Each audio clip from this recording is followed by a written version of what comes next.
আসসালামু আলাইকুম ওরহমতুল্লাহি ওবরকাত।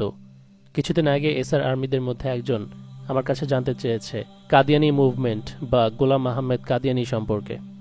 তার অ্যাকচুয়াল নাম হলো মির্জা গোলাম আহমেদ, যে কিনা ইংলিশ ক্যালেন্ডারের 1835-এ জন্মগ্রহণ করেছিল ইন্ডিয়ার কাদিয়ানে, যার কারণে তাকে কাদিয়ানি বলা হয়। ইভেন তার অনুসারীদেরকেও এই কারণে কাদিয়ানি বলা হয়, যদিও তারা কাদিয়ানি হয় না বা কাদিয়ান থেকে বিলং করে না। জাস্ট বিকজ ওরা এই মুভমেন্টের বা গোলাম আহমেদ মির্জার অনুসারী, তাই ওদেরকে কাদিয়ানি বলা হয়। প্রথমে তো গোলাম মির্জা সেই মাযহাবেরই অনুসারী ছিল যেটিকে এশিয়া মহাদেশে সবচেয়ে বেশি মুসলিমরা অনুসরণ করে, অর্থাৎ ছোটবেলা থেকে সে হানাফি মাযহাব অনুসরণ করেই বেড়ে উঠেছে। কিন্তু এরপর সে নিজের মতো করে একটি ফেরকা তৈরি করে নেয়, নিজেকে প্রফেট দাবি করে, নবী দাবি করতে শুরু করে এবং একসময় ঈসা মসিহ বলে দাবি করে, কারণ যেহেতু শেষ নবী হিসেবে প্রফেট মুহাম্মদ সাল্লাল্লাহু আলাইহি ওয়াসাল্লামের ব্যাপারে বলা হয়েছে, তো সে খুব কৌশলে একটি ফেরকা, একটি কাল্ট তৈরি করে নেয়, যার আবার অনেক অনুসারী ছিল এবং তাদের দ্বারা মোটামুটি এশিয়ান মুসলিমরা অতিষ্ঠ। কারণ সে যে ফিরকা তৈরি করেছে তা খুবই বিভ্রান্তিকর। আমাদের বিশেষ করে বাংলাদেশ, পাকিস্তান, ইন্ডিয়ার যেই দেশগুলো রয়েছে এশিয়ান, এখানেই তার বিভ্রান্তকর মতবাদটি ছড়ানো হচ্ছে, যার কারণে এটি আমাদের জন্য বিশেষ করে একটু মাথা ব্যথার কারণ। এ ধরনের ফেরকা যে ধাঁচের মতবাদগুলো নিয়ে চলে, তার সাথে আমি আজ থেকে 3 বছর আগে পরিচয় হই। তো সেই ব্যক্তিগত অভিজ্ঞতা আজকে আপনাদের সাথে শেয়ার করব। আমরা এশিয়ার মানুষেরা মনে করি হয়তো ইসলামের মধ্যে থেকে কাদিয়ানিরাই বিভ্রান্ত তৈরি করছে, তবে সে কিন্তু একমাত্র ব্যক্তি নয় যে ইসলামের মধ্যে থেকে নিজেকে নবী দাবি করেছে বা ইসলামের মধ্যে থেকে আলাদা এরকম ধর্ম বা ফেরকা তৈরি করেছে। আমাদের এশিয়াতে যেমন গোলাম আহমেদ কাদিয়ানি খুবই ফেমাস, তাকে আমরা চিনি, ঠিক একইভাবে ওয়েস্টার্ন দেশগুলোতে আরও এমন মানুষ আছে যারা নিজেকে নবী দাবি করেছে, তারা মুসলিম ছিল, পরবর্তীতে ফেরকা বানিয়েছে, একটি কাল্ট তৈরি করেছে, একটি কমিউনিটি তৈরি করেছে। সন 2021-এ একবার এক ব্যক্তির সাথে আমার পরিচয় হয়। ফ্রিমেসন, ইলুমিনাতি, অকাল্ট, ম্যাজিক সম্পর্কে আলোচনা করে বা কিছু মানুষ সেখানে চর্চাও করত, এরকম একটি গ্রুপের মধ্যে তাকে আমি ইসলামের দাওয়াত দিতে দেখি এবং সে আমেরিকায় বসবাস করত। তো তার সাথে ফ্রিমেসনারিদেরকে নিয়ে কোনো একটা বিষয় নিয়ে আলোচনা করতে গিয়ে প্রথমে কমেন্টে কথা হয়, দেন ইনবক্সে আরও বিস্তারিত আলোচনা হয়। বলে রাখা ভালো, সে একজন ব্ল্যাক ছিল, ব্ল্যাক আমেরিকান, অর্থাৎ কালো বর্ণের। তো প্রথমে তার সাথে কথা বলতে গিয়ে যেটা লক্ষ্য করলাম, সে আমাকে সালামের বদলে লিখত ইসলাম। আমি তাকে জিজ্ঞেস করলাম যে ইসলাম কেন লিখো সব টেক্সটের আগে বা কথার শুরুতে। সে আমাকে জানালো যে ইসলাম মানে কি শান্তি নয়? আমি বললাম হ্যাঁ। তো বললো যে তোমাকে আমি শান্তি বর্ষিত হোক এটা জানানোর জন্যই ইসলাম লিখি। ফার্স্ট একটু ওয়ার্ড লাগলেও বিষয়টা অতটা আমলে নেইনি। দেন অকাল্ট সায়েন্সের বা ম্যাজিক সম্পর্কে কোনো কিছু বোঝাতে আমাকে সে কোরআনের কিছু আয়াত স্ক্রিনশট দিয়ে তার বই থেকে দেখালো, আমার কাছে পাঠালো। তো তার দেওয়া স্ক্রিনশটে দেখতে পেলাম যে তার হাতের বইটিতে সম্পূর্ণ ইংলিশ দিয়ে লেখা, অ্যারাবিক কোনো লেখা দেখতে পাইনি। হয় না এরকম যে প্রথমে আরবিতে লেখা তারপর বাংলা ট্রান্সলেশন বা ইংলিশ ট্রান্সলেশন, সেরকমটি ছিল না। প্রথমে আমি ভাবলাম হয়তো বইটি সম্পূর্ণ ইংলিশ ট্রান্সলেশনের, হয়তো সংক্ষিপ্ত করতে বইটিতে কোনো আরবি ইনক্লুড করা হয়নি। ফার্দার আমি পড়তে গিয়ে দেখলাম যে আমাদের কোরআনের যেই আয়াত, যেই বাণীগুলো, তার সাথে ওই লেখাগুলোর কোনো মিল খুঁজে পাচ্ছি না। মানে সারা বিশ্বে কোরআনের যত রকমের ট্রান্সলেশনই হোক না কেন, আয়াত তো সেমই থাকবে, কিন্তু সেখানকার কথাগুলো আমার কাছে সম্পূর্ণ নতুন ছিল। তারপর আমি তাকে জিজ্ঞেস করলাম যে এটা কি ধরনের কোরআন, কোন ভার্সন। সে আমাকে বলল এটি নোবেল ড্রু আলীর কোরআন। মনে মনে বলতে লাগলাম নোবেল ড্রু আলী আবার কে, তার কোরআনই বা আবার কি, কারণ আল্লাহ তাআলা তো একটাই কোরআন পাঠিয়েছেন নবীজি সাল্লাল্লাহু আলাইহি ওয়াসাল্লামের মাধ্যমে। দেন আমি ভাবলাম কোনো তাফসির কিনা, যে ড্রু আলী নামক কেউ একজন কোরআনের তাফসির করেছে, হয়তো সেই কিতাব। তো সে আমাকে বলল যে না ভাই, তাফসির না, এটাই অ্যাকচুয়াল কোরআন। সে আমাকে বলল হয়তো তোমার কাছে এই ভার্সনটি নেই, বাট তুমি চাইলে আমার কাছ থেকে একটি বই নিতে পারো, এটি ইসলামের শেষ নবী ড্রু আলীর লেখা কোরআন। নাউজুবিল্লাহি মিন যালিক। দেন আমি চলে গেলাম সিম্পলি শেখ গুগলের কাছে, যার কাছে অবভিয়াসলি পৃথিবীর নানান রকমের ইনফরমেশন থাকে। তারপর খুঁজে পেলাম গোলাম আহমেদ কাদিয়ানি কাজ্জাব দাজ্জালের মতোই আরেকটা দাজ্জাল ছিল, যে কিনা ওই একই শতাব্দীতে 18th সেঞ্চুরিতে নর্থ আমেরিকার ক্যারোলাইনাতে জন্মগ্রহণ করেছিল এবং সেও মুরিশ মুসলিম সেক্ট থেকে এসে নিজেকে নবী দাবি করে। এরপর নিজের মতো করে একটি কোরআনও লিখে গিয়েছে, যেটিকে the holy Quran of Drew Ali অথবা the holy Quran of the Moorish science temple of America বলা হয়। দেখুন, আমরা এশিয়াতে গোলাম মোহাম্মদ মির্জা দাজ্জালকে নিয়ে মাথা ঘামাই, অথচ সারা পৃথিবী জুড়ে এরকম ফিরকা ছড়িয়ে আছে। আমরা জানিও না সেই সম্পর্কে। সে আমাকে যখন এই কোরআন দেখায় তখন আরো বলে যে ঈসা আলাইহিসসালামের বাইবেলের মধ্যে 18 বছরের যে মিসিং স্টোরি আছে, গ্যাপ আছে, সেই 18 বছরের ঘটনা এই ড্রুয়ালির কোরআনের মধ্যে বর্ণনা করা আছে।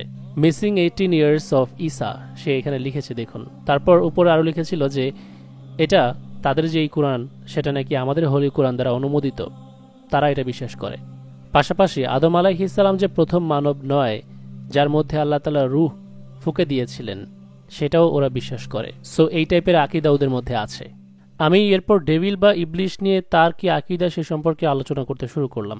সে আমাকে বলল যে আমি সবকিছু রিভিল করতে পারবো না, যেহেতু আমি শপথ গ্রহণ করেছি। ওদের যারা লিডার আছে কমিউনিটির, তারা হয়তো অনুসারীদেরকে অনুমতি দেয় না যে তারা গিয়ে অন্য কাউকে দাওয়াত দিবে বা তাদেরকে এই ফিরকা সম্পর্কে, এই কমিউনিটি সম্পর্কে, এই ধর্ম সম্পর্কে বোঝাতে যাবে বা ডিপলি আলোচনা করতে দেয় না। তার সাথে আমি এই ব্যাপারে আরো বিস্তারিত আলোচনা করতে চাইলে সে আমাকে বলে যে তাদের কমিউনিটির যে লিডার বা তাদের মধ্যেকার যে পণ্ডিত আলেম, তার সাথে আমাকে পরিচয় করিয়ে দেবে এবং সে আমাকে ইসলামের এই নিউ ভার্সন সম্পর্কে বোঝাবে। প্রথমে আমি এই যে ছেলেটি যার নাম ছিল সম্ভবত মোহাম্মদ মরিয়াল বা মরিয়াল মোহাম্মদ, তার সাথে আমি কনফ্লিক্টে যাইনি বা বিতর্কে জড়াইনি।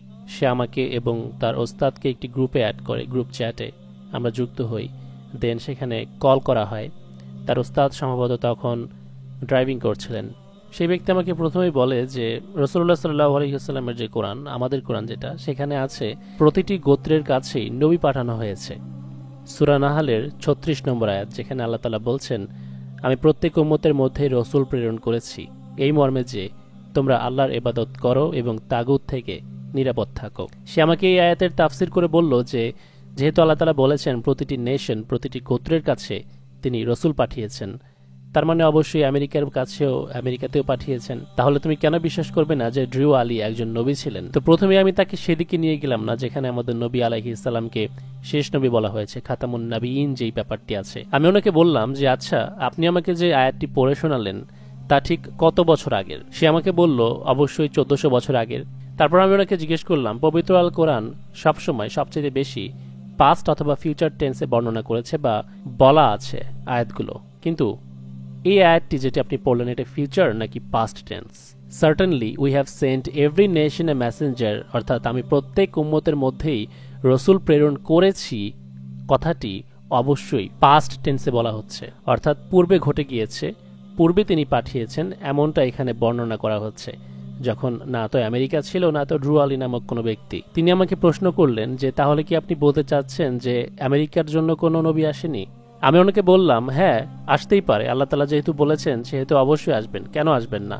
তবে যখন আমেরিকা নামে কোনো দেশই ছিল না, আমেরিকা নামক কোনো দেশের জন্মই হয়নি, সেখানে যখন ইনকা সভ্যতা ছিল, মায়ান সভ্যতা ছিল সেই সময়কালে, কিন্তু সেই নবী কে ছিলেন বা কারা ছিলেন তা আমরা জানি না, না তো এই মুহূর্তে এসে আমাদের জন্য তা জানা জরুরি। ইভেন আপনি দেখেন, আমি পরবর্তীতে এই লোকটিকেও বিষয়টি বোঝানোর চেষ্টা করি। সে বলে আরবি ভাষার মানুষ কিভাবে আমেরিকানদের নবী হতে পারে? দেন আমিও তো পুরাতন পাবলিক, সূরা আম্বিয়ার 107 নম্বর আয়াত পেশ করে বললাম, যেখানে আল্লাহ তাআলা বলছেন যে আমি আপনাকে পুরো বিশ্ববাসীর জন্য রহমত স্বরূপ প্রেরণ করে পাঠিয়েছি। নবী আলাইহিস সালামের ব্যাপারে আল্লাহ তাআলা এই আয়াতে বলেছেন। এরপর সে এই ব্যাখ্যা গ্রহণ না করতে পারার মন মানসিকতা নিয়ে বলে যে ওসমান রাদিয়াল্লাহু তাআলা আনহুর সময় তো একাধিক কোরআনের ভার্সন ছিল, যা বিভিন্ন সময় বিভিন্ন মানুষ নিজের মন মতো ব্যাখ্যা করেছে। কিন্তু দর্শক, আমরা কিন্তু জানি ওসমান রাদিয়াল্লাহু আনহু নিজের মতবাদগুলো টিকিয়ে রাখলেন, যেগুলো কোরআন থেকে অবশেষে পবিত্র আল কোরআন অরিজিনালটা কিন্তু কোরআনকে প্রশ্নবিদ্ধ করে। আমি তাদের উভয়কে বলেছিলাম যে 1400 বছর আগে যেখানে বলা হয়েছে পাস্ট টেন্সে যে সকল নেশনের কাছে নবী পাঠিয়েছেন তিনি, তাহলে সেই অতীতের ঘটনা দিয়ে তার 1200 বছর পরের কাউকে নবী দাবি করতে কিভাবে এই আয়াত ব্যবহার করা যায় বা সম্ভব? তাহলে তো এমন করে সৌদি আরব, ইরান, আফগানিস্তানের মতো দেশগুলোতে আবার নবী পাঠানো উচিত, কারণ পূর্বে এই নেশনগুলো ছিল না, এই নামগুলো তখন ব্যবহার হয়নি। ইরানের নাম ছিল পার্সিয়া, এখন পার্সিয়ার নাম ইরান হয়েছে বলে আল্লাহ তাআলা কি নতুন করে আবার এখানে এই নেশনের জন্য নবী পাঠাবেন নাকি? তো যাই হোক, এসব লজিক দেওয়ার পর সে কল কেটে দিয়ে চলে যায়, তার সাথে আর আমার কথা হয়নি। তো কাদিয়ানিরাও কিন্তু একই ধাঁচের লজিক দেয় যে এটা তাদের কমিউনিটি, তাদের নেশনের জন্য আলাদা একটি নবী আল্লাহ তাআলা পাঠিয়েছেন। আমেরিকার এই ব্ল্যাক পিপল, এই গোষ্ঠীটি বিশ্বাস করে যে ড্রু আলী একজন নেটিভ আমেরিকান ছিল, ইউরোপিয়ান আমেরিকানদের মধ্যে থেকে না, সে প্রকৃত আমেরিকানদের মধ্যে থেকেই ছিল এবং আমেরিকানদের জন্যই পাঠানো হয়েছিল তাকে। বিজ্ঞানী নিকোলা টেসলা একবার সকালবেলায় এই মরিচদের প্রেয়ার শুনেছিলেন এবং তা উনি ওনার চিঠিতেও লিখেছেন। তো যাই হোক, এই কারণে অনেকেই ভেবেছিল যে সে ইসলামের প্রতি আকৃষ্ট হয়েছিল কিনা। তো যাই হোক, সেটা হয়ে থাকলেও এই ড্রুয়ালির ইসলামের ব্যাপারে হতে পারে, কিন্তু আমাদের শুধু একটা মাত্র রেফারেন্সের দরকার যা এই সমস্ত ফিরকাকে নিমিষেই ডিস্ট্রয় করে দেবে, ধ্বংস করে দেবে। সেটা হোক ড্রুয়ালি বা কাদিয়ানির ফিরকা। সহিহ বুখারীর 4416 নম্বর হাদিস, যে হাদিসটি তাবুকের যুদ্ধের একটা ঘটনা বর্ণনা করছে। তাবুকের ময়দানে আলী রাদিয়াল্লাহু আনহুকে যখন রাসূলুল্লাহ সাল্লাল্লাহু আলাইহি ওয়াসাল্লাম রেখে যাচ্ছিলেন, মানে মদিনায় ওনাকে রেখে তাবুকে যাচ্ছিলেন, তখন আলী রাদিয়াল্লাহু আনহু, যিনি কিনা সব সময় প্রতিটি যুদ্ধে রাসূলুল্লাহ সাল্লাল্লাহু আলাইহি ওয়াসাল্লামের সঙ্গে থাকতেন, তিনি বললেন, আপনি কি আমাকে শিশু ও মহিলাদের মধ্যে ছেড়ে যাচ্ছেন? জবাবে নবী আলাইহিস সালাম বললেন যে, তুমি কি এই কথায় রাজি নও যে তুমি আমার কাছে সে মর্যাদায় অধীনিষ্ঠ হারুন যে মর্যাদায় মুসার কাছে অধীনিষ্ঠ ছিলেন? পার্থক্য শুধু এটাই যে হারুন আলাইহিস সালাম একজন নবী ছিলেন, আল্লাহ তাআলা ওনাকে নবী করেছিলেন। মুসা আলাইহিস সালামের সঙ্গী হিসেবে উনিও নবী ছিলেন। তো এত বড় মর্যাদা দেওয়ার কারণে আলী রাদিয়াল্লাহু তাআলা আনহুকে নিয়ে যেন কেউ কনফিউজড না হয় যে ওনাকে আবার নবীর মর্যাদা দিয়ে দিলেন কিনা, তখন উনি আবার ক্লিয়ারিফাই করেছেন এই লাস্টের অংশে যে, তবে আমার পর আর কোনো নবী নেই। মানে আলী রাদিয়াল্লাহু আনহু ঠিকই হারুন আলাইহিস সালামের মতো মর্যাদা পেয়েছেন, তবে তিনি নবী নন, কারণ আমাদের শেষ নবী হযরত মুহাম্মদ সাল্লাল্লাহু আলাইহি ওয়াসাল্লামের পর আর কোনো নবী নেই। এটা উনি নিজে ডিক্লেয়ার করছেন এবং এই সহিহ হাদিসে তা উল্লেখ করা আছে। তাহলে তো গোলাম আহমদ কাদিয়ানী এ যুগের কাজ্জাব, দাজ্জাল, কারণ ওনার পরে যারা নিজেকে নবী দাবি করবে তারা তো অবশ্যই ছোট দাজ্জাল। আহমেদ মির্জার একাধিক প্রফেসি মিথ্যা প্রমাণ হয়েছে, যেমন তার ব্যাপারে নাকি বলা হয়েছে যে সে ৮০ বছরের একটু এদিক সেদিক বয়সে মৃত্যুবরণ করবে বা ৮০ বছর মতো বয়স পর্যন্ত বাঁচবে, অথচ তার নিজের ছেলের স্টেটমেন্ট অনুযায়ী সে মাত্র ৭৩ বছর বেঁচে ছিল। আমি মনে করি না এটা কোনো দিক থেকে ৮০ বছরের আশেপাশের বয়স। এরকম আরও অসংখ্য দলিল দিয়ে প্রমাণ দেখাতে পারবো তার ফলস প্রফেসি সম্পর্কে। তবে আজকে এতটুকু ইনফরমেশন দিলাম যে এরকম ফেরকা মির্জা মুহাম্মদ কাদিয়ানী একাই বানায়নি, পৃথিবীতে আরও আছে। এরপর সে নিজেকে একটা সময় ঈসা আলাইহিস সালাম দাবি করে, বাট ওই হাদিস দিয়ে প্রমাণ হয়ে যায় যে ঈসা আলাইহিস সালাম পুনরায় পৃথিবীতে আসলেও বা সেকেন্ড কামিং হলেও তিনি নবী হয়ে আসবেন না। নবী আলাইহিস সালাম কি বলেছেন? আমার পরে আর কোনো নবী নেই। এছাড়া ঈসা এবং ইমাম মাহাদি আলাইহিমুসসালামের ব্যাপারে যেই ঘটনাগুলো প্রফেসি হিসেবে এসেছে তার ধারের কাছেও মির্জা মুহাম্মদ কাদিয়ানী নেই। যাই হোক, এই সমস্ত বিষয়ে পরবর্তীতে আরও জানতে পারবেন ইনশাআল্লাহ। কেউ যদি সিক্রেট রিভিল্ডের অফিসিয়াল ব্র্যান্ডের টি শার্ট কিনতে চান তাহলে এই পেজে চলে যান। আজকের মতো এখানে শেষ করে বিদায় নিচ্ছি। আসসালামু আলাইকুম ওয়া রাহমাতুল্লাহি ওয়া বারাকাতুহু।